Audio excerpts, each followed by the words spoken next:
యుద్ధ రంగంలో మనం ఉన్నాం. మన ముందు ఎన్నో రకాల పోరాటాలు ఉన్నాయి.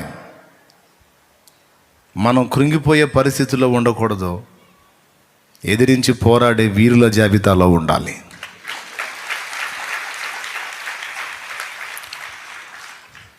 ఒక రైలు ఇంజన్ టైపులో మనం ఉండాలి. ఒక రైలు ఇంజన్ టైపులో మనం ఉండాలి.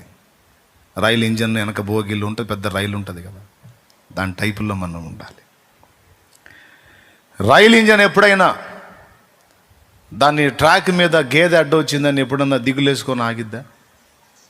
పోయే రైలు ఇంజన్ టక్కుమని ఆగి, గేదె అడ్డు వచ్చింది, నాకెందుకు గేదె అడ్డు వస్తుంది, ఎక్కువ శాతం గేదెలు అడ్డు వస్తున్నాయి ఈ మధ్యకాలంలో, ఇట్లయితే నా ప్రయాణం ఎట్లా సాగిద్ది, కష్టమే అని ఎప్పుడన్నా రైలు ఇంజన్ కృంగిపోయిందా? రైలు ట్రాక్ మీద పాములు తిరుగుతుంటాయి, ఏందో అన్నీ నాకే ఎదురు వస్తున్నాయి, ఇప్పుడు పాములు కూడా తిరుగుతున్నాయి, నాకు అడ్డం వస్తున్నాయి, ఏం చేయాలో ఏమో నాకేం అర్థం కావట్లా, అన్నీ నాకే ఎదురు వస్తున్నాయి అని ఎప్పుడన్నా రైలు ఇంజిన్ ఆగిందా?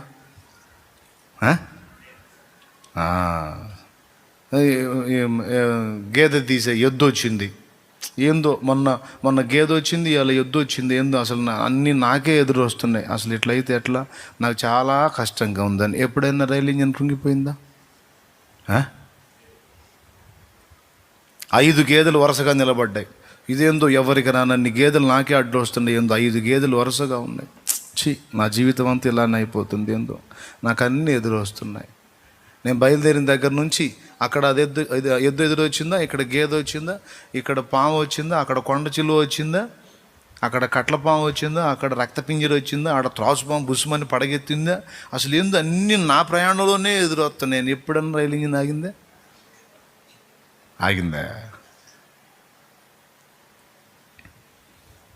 ఆగదు. మర్యాదగా అవి పక్కకు పోతే సరి, మర్యాదగా అవి పక్కకు పోతే సరి, లేకపోతే కొడితే పీసే. దేవునికి స్తోత్రం. కొంతమంది మనుషులు వాస్తవంగా వాళ్ళ కెపాసిటీ ఎంత అంటే రైలు ఇంజన్ లాంటి వాళ్ళు. వాళ్ళ దమ్ము, వాళ్ళకిచ్చిన శక్తి, వాళ్ళకిచ్చిన ధైర్యం, మీకు ఇచ్చిన కృప, మనకిచ్చిన పవర్, అది ఒక రైలు ఇంజన్ స్థాయి. నీ ముందుండే ఎంత, నీ ముందు నిన్ను అడ్డగించే ఏ పాటివి, ఎందుకు నీకు ఎంత కెపాసిటీ అంటే నువ్వు కలిగి ఉన్నవాడు లోకంలో ఉన్నవానికంటే బలవంతుడు. నువ్వు ఎవరిని కలిగి ఉన్నావో, నీలో ఎవడు నివసిస్తున్నాడో, ఎవరు నిన్ను నడిపిస్తున్నారో, ఎవరు నీ చేయి పట్టుకొని ఉన్నాడో, ఆయన లోకములో ఉన్నవానికంటే బలవంతుడు. ఈ ఒక్క మాట చాలదు. అలాంటి బలవంతుడు నీకు తోడయుండి నీలో ఉన్నాడు. నిన్ను ఎదిరించి నిలవగలిగేది ఏది? నువ్వు సింగిల్గా అయితే ఓ మనిషివి కాబట్టి నీ యాత్రలు అన్నీ అడ్డొస్తే కృంగిపో. కానీ ఇప్పుడు నువ్వు సింగిల్గా లేవు, నీతో ఆయన ఉన్నాడు, నీలో ఆయన ఉన్నాడు. ఇప్పుడు నీవు లోకాతీతమైన మనుషుడివి, మానవాతీతమైన మనుషుడివి నువ్వు. కానీ చాలాసార్లు పరిస్థితులు రివర్స్ వచ్చినప్పుడు ఒక సామాన్య మనిషిలాగా నువ్వు కృంగిపోవటం నీ అసమర్థతకు, అవివేకానికి, అవిశ్వాసానికి ఒక తార్కాణం, ఒక సాక్ష్యం. ఎట్లా కృంగిపోతావు? నువ్వు బుద్ధి లేదా నీకు? ఎలాంటి పనులు చేయించాడు నీ ద్వారా దేవుడు, ఎలాంటి విజయాలు ఇచ్చాడు, ఎలా ముందుకు నడిపించాడు, ఎంత కృప నీకు ఇచ్చాడు దేవుడు, ఎంత సామర్థ్యం ఇచ్చాడు, ఎంత శక్తిని ఇచ్చాడు. ఒక్కసారి ఊహించుకో, గతం వెనక్కి తిరిగి చూసుకో. ఊహకు మించిన బలమైన కార్యాలు ఎన్నో నీ జీవితంలో చేసి, నీ ద్వారా చేసి నేను నిలబెట్టుకున్నాడు ఆయన. అవసరమైతే ఒక పర్వతం నీకు అడ్డున్నా సరే, ఓ గొప్ప పర్వతమా జెరుబ్బాబెలు అడ్డగించుటకు ఏ పాటి దానవు అని దాన్ని కూకటి వేళ్లతో సహా పెకలించి అవతల పడవేయగల బలవంతుడైన దేవుడు నీకు తోడై ఉన్నవాడు. అరే, ఒక మాట వస్తే తట్టుకోలేవు, ఒక నింద వస్తే తట్టుకోలేవు, ఏదన్నా ఒక అవమానకరమైన మాట వస్తే తట్టుకోలేవు, ఒక ఇబ్బంది వస్తే తట్టుకోలేవు. చిన్నదానికి పెద్దదానికి రైలు ఇంజన్ అయి ఉండి, ఎంత సిగ్గుచేటు అంటే అంత పెద్ద ఇంజన్ అయి ఉండి సిగ్గుశరం లేకుండా ఊరికి నాకు గేదె అడ్డం వచ్చింది, నాకేందో కొండ చిలువలు వస్తున్నాయి ఈ మధ్య. కొండ చిలువలు ముక్కలు అయిపోతాయి. ఇంజన్ తగిలితే గేదె ఎన్ని పీసులు అయింది? ఏదాగిద్ది? ఏందో ఈ మధ్య నాకు అన్నీ అడ్డు వస్తున్నాయి. బైక్ కూడా వాడు ఏందో తీసుకొచ్చి ట్రాక్ మీద నాకు అడ్డంగా పెట్టి వెళ్ళిపోయాడు. వాడు ఇంత బైక్ నేనేం చేయాలి అనుకుంటుందా? వాడు హడావుడిగా వచ్చాడు ట్రాక్ మీదకి, రైలు చూశాడు, బైక్ ఆడ పడేసి జంపు. ఈ తర్వాత వాడు వచ్చి ఏం చేయాలి?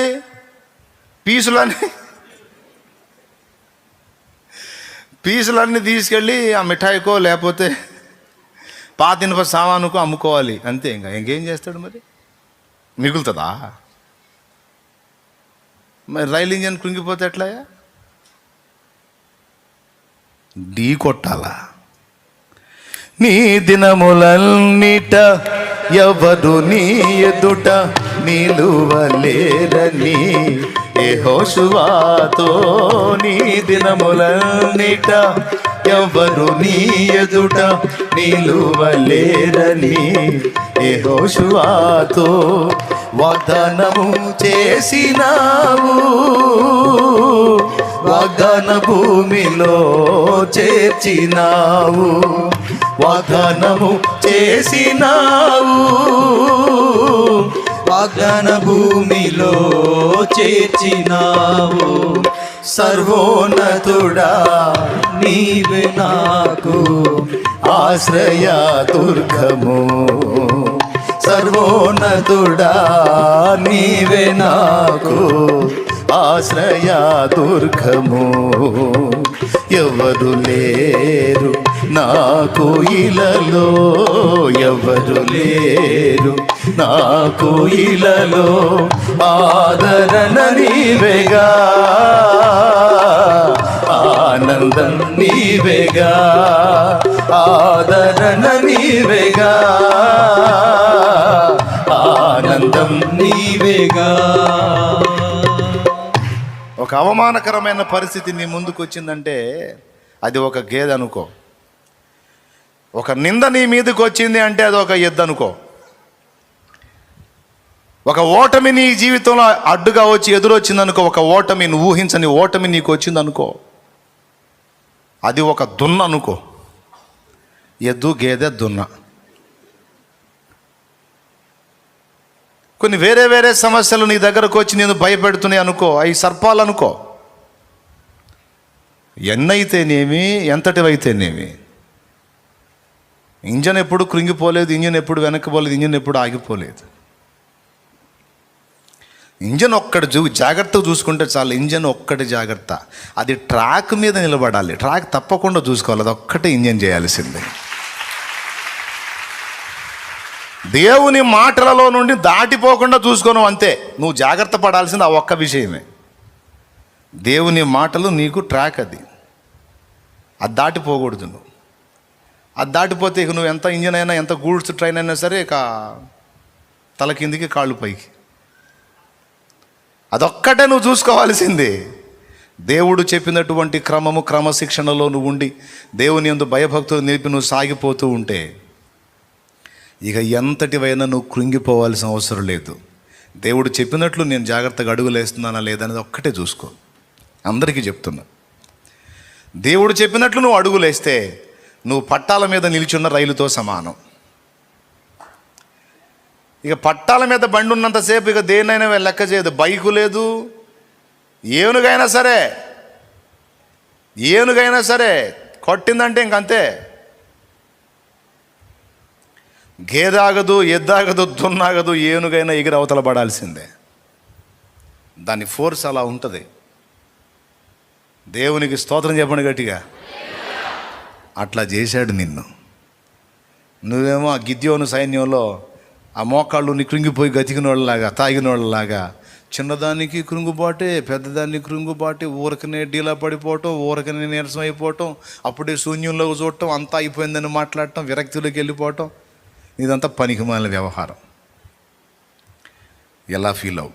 ఎట్లా చెప్పుకుంటా పో, నేను రైలు ఇంజన్, నాకు అడ్డొచ్చేవాడిని దున్నలు, ఎద్దులు, గేదెలు, పాములు, బైకులు, జీపులు. జీప్ అయినా సరే అడ్డం పెడతాడు, ట్రైన్ వస్తుంది, దిగి జంప్ అవుతాడు. జీప్ వచ్చింది ఆగిద్దా ట్రైన్? కొడితే జీప్ కూడా ఇక మా టైర్లు ఎక్కడ ఉన్నాయో వెతుక్కోవాలా, ఇంజిన్ ఎడబడిపోయిందో వెతుకు. నా ప్రియమైన దేవుని బిడ్డలారా, ఊరికనే కృంగిపోవటం దేవునికి నచ్చదు. చిన్నదానికి పెద్దదానికి కృంగిపోయే మనసు ఉందనుకో, ఒక రహస్యం చెబుతున్నా విను, పదే పదే నీకు అయ్యే వస్తాయి. అదేందన్నా, ఊరికనే కృంగిపోయే మనసు ఉంటే అవి రాకుండా చేయాలి కదా దేవుడు అంటే, ఖచ్చితంగా అయ్యే చేస్తాడు, అవి వచ్చేటట్టు అనుమతిస్తాడు. ఎందుకో తెలుసా? నువ్వు రాటు తేలాలి, అది దేవుని కోరిక. నువ్వు మరీ సున్నితంగా ఉన్నావు అనుకో, ఊరుకోడు, పనికిరావు నువ్వు. ఇప్పుడు యేసయ్య దగ్గరికి వెళ్ళి మోకాళ్ళుని దావీదేమన్నాడు? దేవా పురుగును ప్రభా, పురుగును నాయన అన్నాడు. గొల్యాత్ దగ్గర పోయి అన్నాడు, అయ్యా గొల్యాత్ గారు నేను ఎంత టన్నులేండి, గొల్యాత్ గారు మీరు అంత పొడుగున్నారండి, నేను ఎంత అన్నాడా? గొల్యాత్ దగ్గర పోయి నేను పురుగును అన్నాడా? ఏమన్నాడు మరి? నువ్వు ఎంత పొడుగుంటే నాకేమిరా, ఒక్క రాయే నీకు ఎక్కువ పో అన్నాడు. కత్తి కూడా వాడను నీ మీద, ఈట కూడా వాడను, నేను రాళ్లతో జంతువుల్ని దోల్తా, నాకు నువ్వు ఒక జంతు సమానుడివని రాయి ఉపయోగించాడు. చూడు, అసలు దేవుని దగ్గర పురుగునన్న దావీదు వాని దగ్గరికి వెళ్ళి, నీవు నాకు ఒక చచ్చిన కుక్క వంటి వాడు, ఒక జంతు సమానుడు.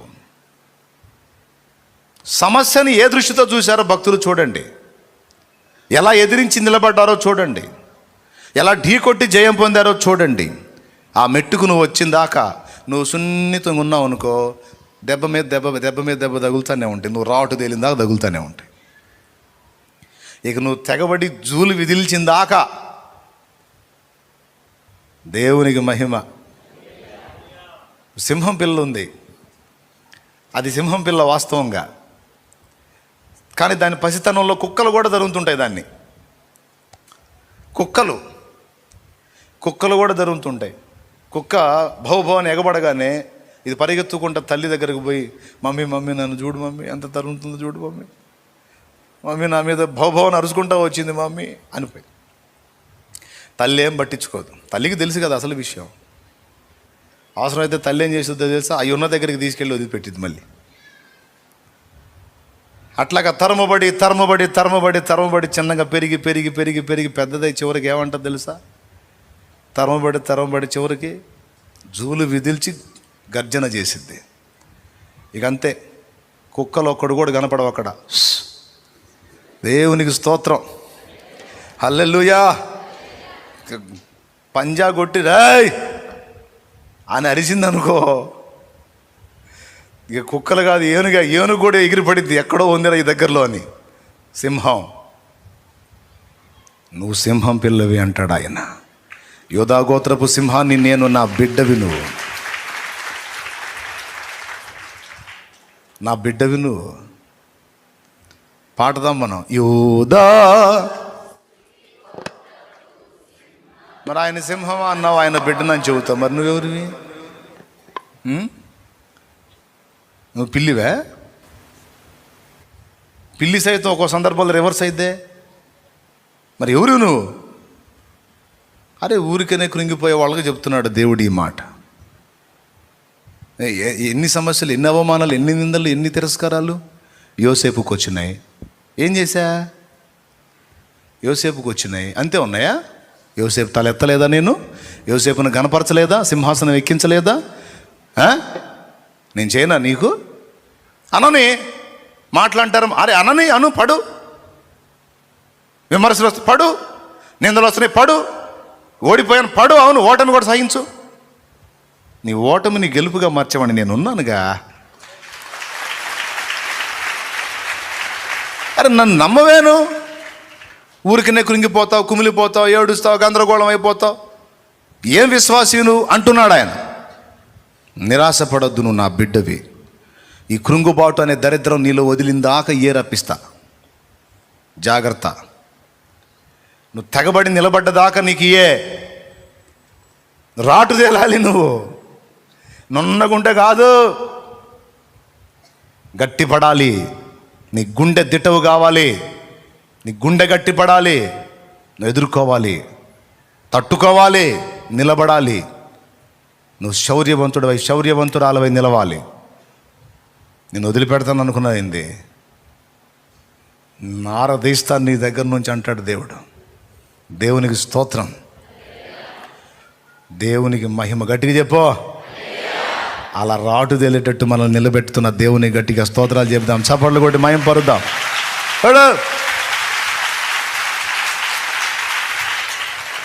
పిరిగి పందలాగా, కృంగిపోయే వ్యక్తిలాగా, బలహీన పడే వ్యక్తిలాగా, ఊరికి చిన్నదానికి పెద్దానికి నీరసపడిపోయి వాళ్ళు అట్టన్నారు వీళ్ళు ఎట్టన్నారు.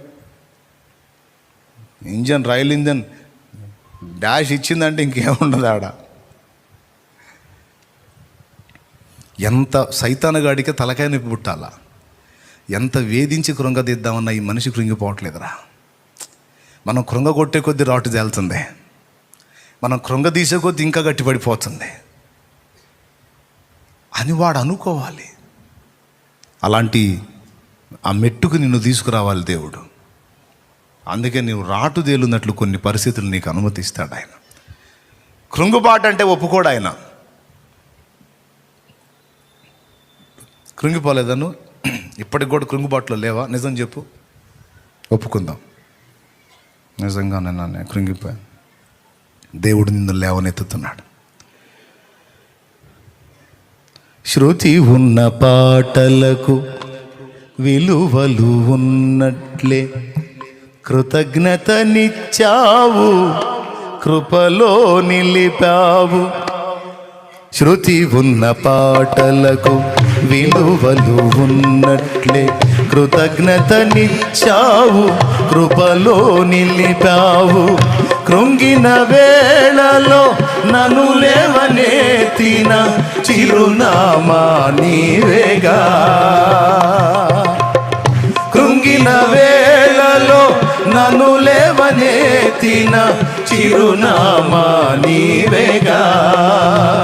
నీ కృప నిత్యముండును, నీ కృప నిత్య జీవము, నీ కృప వివరింప నా తరమా యేసయ్యా. నీ కృప నిత్యముండును, నీ కృప నిత్య జీవము, నీ కృప వివరింప నా తరమా యేసయ్యా.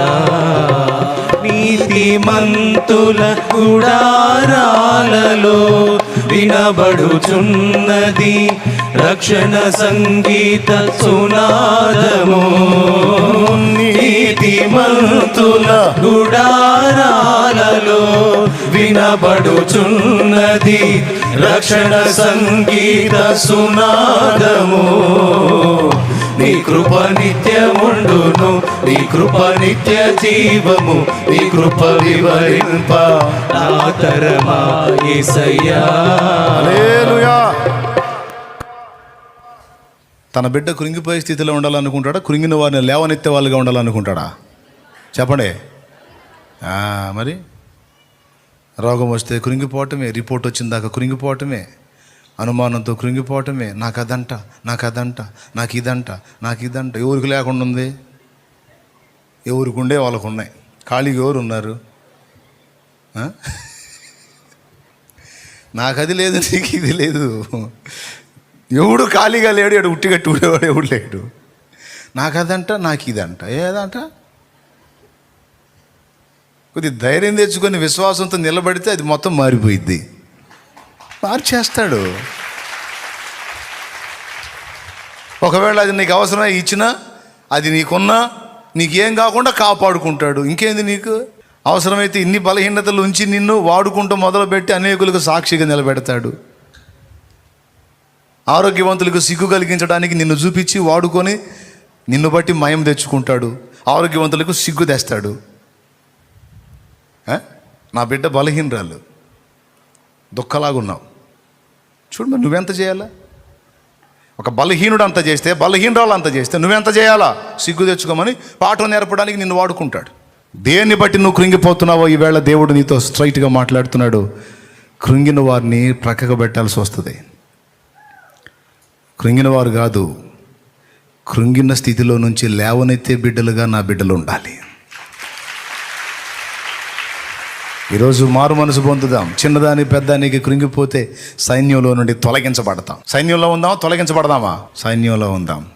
సరే, అయిపోయింది. గిద్యోన్ దగ్గర చివరికి 300 మంది తేలారు. కృంగని వారు, కృంగినోళ్ళు 9,700 తేలారు. అంటే మెజారిటీ వాళ్ళే ఉన్నారు, కృంగినోళ్ళు. ఈ కృంగిన వాళ్ళని పక్కకు పంపించాడు, భయపడ్డ వాళ్ళని పక్కకు పంపించాడు. భయపడ్డోళ్ళు 20,000, 22,000, కృంగినోళ్ళు 9,700, భయపడక కృంగక నిలిచిన వాళ్ళు 300. ఆ 300తోనే మిద్యానీల్ని హతం చేసి జయం తీసుకొచ్చాడు. అందుకే మనల్ని రాటు తేలేటట్టు చేస్తాడు. ఇక నువ్వు పరిగెత్తిన దాకా తరం పడతానే ఉంటావు, గుర్తుపెట్టుకో. నువ్వు పరిగెత్తిన దాకా ఇంకా అనేకం వెంటబడి తరిమేటట్టు అనుమతిస్తాడు. ఇక పరిగెత్తి ఇక వెళ్ళి నీకే విసుగుపడి అనే దాకా తరుముతానే ఉంటాడు. ఇక నువ్వు రివర్స్ ఎదురు తిరగాల. ఎదురు తిరిగినప్పుడు అద్దిరా, ఇప్పుడు లైన్లోకి వచ్చావు, దేవునికి స్తోత్రం. అది నా నైజం, అది నా తత్వం. నువ్వు పిరిగి పందలాగా పరిగెత్తితే తరిమిస్తా, మర్యాదగా ఎదురు తిరిగితే నిలబడా. దేవునికి మహిమ. ఎవరిని బట్టి ఈ ధైర్యం? మరి వాళ్ళు తరిగితే పరిగెత్తుతామా? ఏంది సమస్యలు తరిగితే పరిగెత్తుతామా? ఎదురు తిరిగి నిలబడ. పక్షిరాజు పిల్లలకు వీపు మీద ఎక్కించుకొని తీసుకెళ్ళిద్ది, బాగా గూట్లో పెట్టి ఎక్కడెక్కడ మాంసం అంతా తెచ్చి నోటికి అందిస్తుంటే మా మమ్మీ మంచిది, మా డాడీ మంచోడని తింటుంటాయి. ఈకలు మొత్తం వచ్చి కూడా, రెక్కలు వచ్చి కూడా తింటానే ఉంటాయి కూర్చొని. ఇక మీ జీవితంతో మేము తేవటం మీరు తింటామా? ఇట్లా కాదు, మర్యాదగా మీరు ఎగరాలనుకొని తల్లి ఏం చేస్తుందో తెలుసా? దమ్మదా చిట్టి దారా వీపు మీద ఎక్కువ, నిన్ను సరదాగా టూర్కి తీసుకెళ్తుందా అని ఎక్కించుకుంటుంది. వీపు మీద ఎక్కుద్ది. వీపు మీద ఎక్కి పిల్ల కూర్చున్నాక తల్లి అలాగెళ్తుంటుంది, ఇంకా పైకి. పిల్ల మురిసిపోతుంటుంది. మా మమ్మీ రోజు ఆ గూట్లో బోరేస్తుంది, ఈరోజు మమ్మీ బయటికి తెచ్చింది సూపరో అని ఎగురుతా ఆనందంగా ఉంటుంది. తల్లి వీపు మీద పొయ్యి పైకి తీసుకెళ్ళి ఆ రెక్కలు అలా దించేసిద్ది. రెక్కలు దించేస్తే పిల్ల ఏడ ఉంటుంది?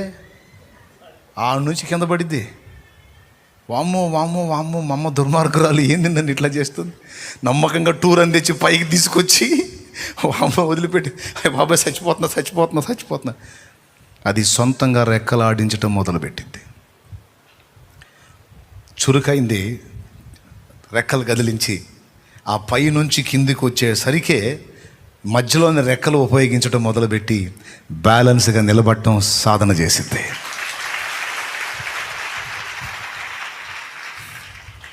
ఎవరన్నా కాస్త మనలాంటి మంపేసి ఉందనుకో,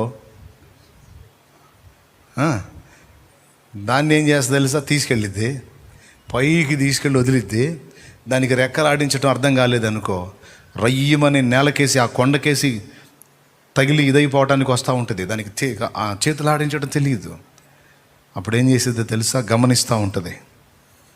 పిల్ల రెక్కలు ఆడించట్లేదు, తేడా పడేటట్టు ఉంది అనుకుంటే రయ్యమని అలాగొచ్చేసి ఆ కొండపేటుకి ఈ పిల్లకి మధ్యన ఎంటర్ అయ్యి రెక్కల మీద క్యాచేసింది. పిల్లని తగలనిదు, వదిలేసినట్టు ఉంటుంది. అయిపోయింది. మనకు కూడా చాలాసార్లు ఇలాంటి అనుభవాలు ఉంటాయి. ఇంక అయిపోయిందనయ్యా, ఇంకెక్కడ ఉందనయ్యా, ఇంకేముందనయ్యా.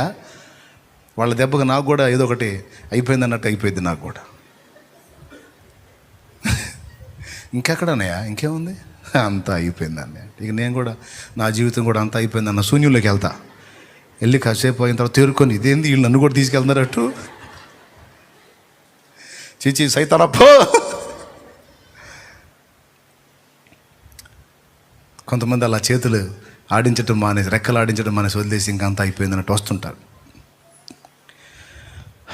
దేవుడు పక్షిరాజులాగా కొండపేటుకు తగిలితే చచ్చిపోయింది పిల్ల, వదిలేశాడు. వస్తుంది కొండపేటుకేసి, గమనిస్తాడు. రెక్కల సాచి ఎగురుతుందా లేకపోతే ఆడించడం చేత కావటం లేదా? ఆడించడం చేత గల్లా వస్తుంది, తగులుతుంది, చచ్చిపోద్ది. అప్పుడు కొండపేటుకి పిల్లకి మధ్య ఎంటర్ అయి పిల్లని క్యాచ్ చేసి మళ్ళా తీసుకెళ్ళిద్ది. అప్పటిదాకా పైనుంచి అమ్మో మా అమ్మ చంపింది బాబాయ్ చచ్చిపోయి బాబాయ్ అనుకుంటా. మా అమ్మ దుర్మార్గాలు, మా మాట చేసింది, మా అమ్మ అన్యాయం చేసింది, నాకు ఎట్ట చేసింది అనుకుంటూ వస్తుంటుంది. మధ్యలో ఎంటర్ అయి తగలకుండా పైకి తీసుకెళ్తా, మా అమ్మ ఎంతో అనుకున్నా కానీ మా అమ్మ మంచిదే, పర్వాలేదు మా అమ్మ వెళ్ళలేం కాదు, ఏసై మంచోడే, అన్యాయం చేశాడు అనుకున్నా కానీ అన్నయ్య నీకు చెప్పపాఠంగా నేను చాలా తిట్టుకున్నాను అన్నయ్య దేవుని కూడా, ఇటు చేశాడు అనుకోలేదని, ఎంత కార్యం చేశాడు అనుకోలేదు. అప్పుడే తిడతారు, మళ్ళీ అప్పుడే పొగుడుతారు. అయితే అంతటితో అయిపోలా, వదిలిపెట్టదు, ఇంకా అంత పైకి తీసుకెళ్ళిద్ది, మళ్ళీ ఇంకా పైకి తీసుకెళ్ళి వదిలిద్ది. అమ్మ దుర్మార్గాలు మళ్ళీ వదిలిపెట్టింది, బాబోయే నా పని అయిపోయింది. ఎలాగ అది దాని రెక్కలు సాచి ఎగిరిందాక దాని పని అంతే. నువ్వు ఈ పరిగెత్తటం మాని ఎదురు తిరిగి దేవుని బట్టి ధైర్యం తెచ్చుకొని ప్రతికూల పరిస్థితులను ఎదిరించి నిలబడటం సాధన చేసిందాక నీకు అయ్యే వస్తాయి. ప్రభువును బట్టి ధైర్యం తెచ్చుకొని ఏమన్నా రాని ఏమన్నా కానీ యేసు రక్తమే జై.